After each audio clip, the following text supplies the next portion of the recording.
yeah, it's Charles. I don't expect.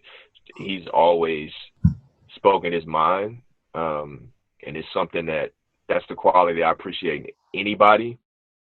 And if you really, the problem with a lot of these statements that people are making is that they quickly get politicized on either side. And once you see the response from your favorite media outlet that you're following, whether that be whatever side of the aisle, whatever, whatever it is, you just subscribe to that feeling almost. Your emotions have been captured. Uh, but I try to think objectively and try to step back and read the quote of what he was saying.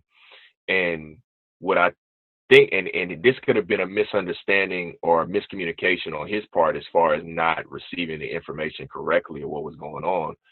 But what I think that he was saying at its core is that to hate another group for not, you know, loving you, to hate everyone in that group now, or to say certain things that would be viewed as hate towards another group, that in itself is wrong. As a believer, I subscribe to that. It feels like a AAU tournament or you know, one of those tournaments where you go out of town and there's nobody in the stands. You get up at the butt crack of dawn, you go to Burger King, and then your coach loads you on a bus. You roll in and you play, and nobody's cheering. It's just, you're tired, and then you got to do it all day long. That's what it feels like to me. For a lot of guys that I know that play ball, you probably can relate. That's what it looks like. It's just with a lot more lights and Yeah, it's the the NBA. fake cheering. It's whack, man. I saw it in baseball first. I was watching the MLB game the other day. It was on, and they were talking about the fan cheering thing, and it sounds real, but it's just weird because there's nobody there, and you're hearing, and it's like the laugh track on the TV show. Yeah. It does something to your mind, right? It's like, were they doing this all along? Like, I think they were adding some of this in the background to Yeah. get us excited. So I felt the same. The energy was just totally different. yeah. I was just like, what is up with like these virtual like fans? Like, how does that even work? It was just so weird. It kind of felt with you with the AU like tournament thing that made sense because I was like, it's kind of like kind of feels like a scrimmage, but a little bit Mhm. more energy than a scrimmage. And then there were times where it felt kind of video game-ish. Mhm. Mhm. Yep. Yep. So And yeah, that was really which weird. is weird all in itself because you know the feel like we 2020 already feels like we're in a simulation. So now you're like, you got the guys on screen looking like a true video game. It's like where are we? Like I can't. I don't know, man. I don't know if I'm gonna watch. I'm not interested at all, to be honest. Well, I have to say the first game, what was it, the Pelican in Utah? I couldn't Uh get huh. into it, but the Clippers and Lakers game that I got Was into. dope. Yeah, Okay. especially the second half. The first half was kind of like, but the second half, that was I was like, okay, I can do this. Depending Yeah. on the teams, I can do this. Yeah. But it It, definitely the did. the gyms are closed around here anyway, and I haven't been able to play. So that's part of my bitterness is that I can't go out and play. So it's like, well, how do they get to play? And I know they're making a ton of money doing it, and people want to see them. But the more I watch, like I had that feeling when I was watching The Last Dance. It's like, man, I used to watch Jordan, and then I would go outside and Yeah, some shoot inspiration. around. Yeah. Yeah, but now I just gotta sit here and watch. Like, it's not doing it for me. You can get you the little Nerf ball and hoop in the house and, and We do got we got one. It's not not the the same. Be throwing my son down and Did you get a chance to hear the national anthem, the new little remix? I didn't. I knew that in football they were doing what I guess what some would call the Black National Anthem. Was that what they did? Yeah. What did they No, do? it was all instrumental. They had the artist John Baptiste Hmm. compose it. So it was so crazy. Like it starts off and it sounds kind of like the national anthem. And Hmm. then like the beat changes and I swear it's the sample from like what is the song like get down on the floor. Oh, I know. Yeah, a lot of people use that. Yeah, yeah, yeah. Yeah. So that came in and then he threw in like some electric guitar.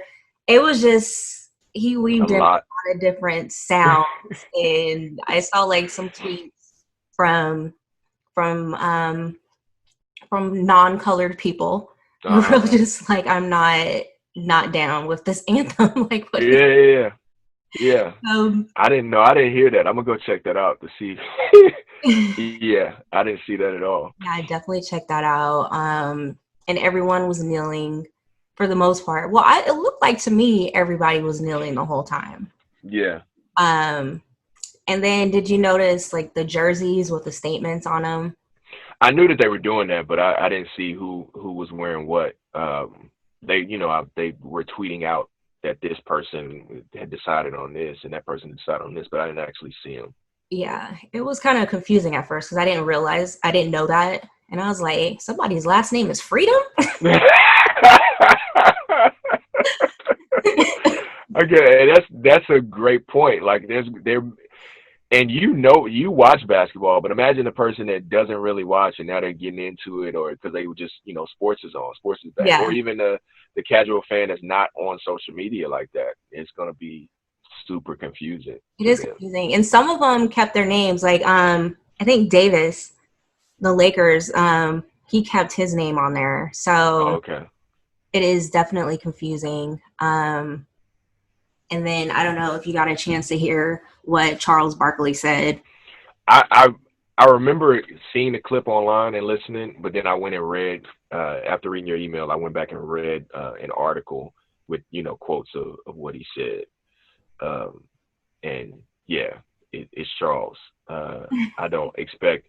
He's always spoken his mind, and it's something that's the quality I appreciate in anybody. And if you really, the problem with a lot of these statements that people are making is that they quickly get politicized on either side. And once you see the response from your favorite media outlet that you're following, whether that be whatever side of the aisle, whatever it is, you just subscribe to that feeling almost. Your emotions have been captured. Uh, but I try to think objectively and try to step back and read the quote of what he was saying. And what I think, and this could have been a misunderstanding or a miscommunication on his part as far as not receiving the information correctly or what was going on. But what I think that he was saying at its core is that to hate another group for not, you know, loving you, to hate everyone in that group now, or to say certain things that would be viewed as hate towards another group, that in itself is wrong. As a believer, I subscribe to that. I'm not going to attack, you verbally, or a group, your the group that you belong to verbally, just because I feel like there are people within that group that um, don't treat me a certain way, don't treat me as a human.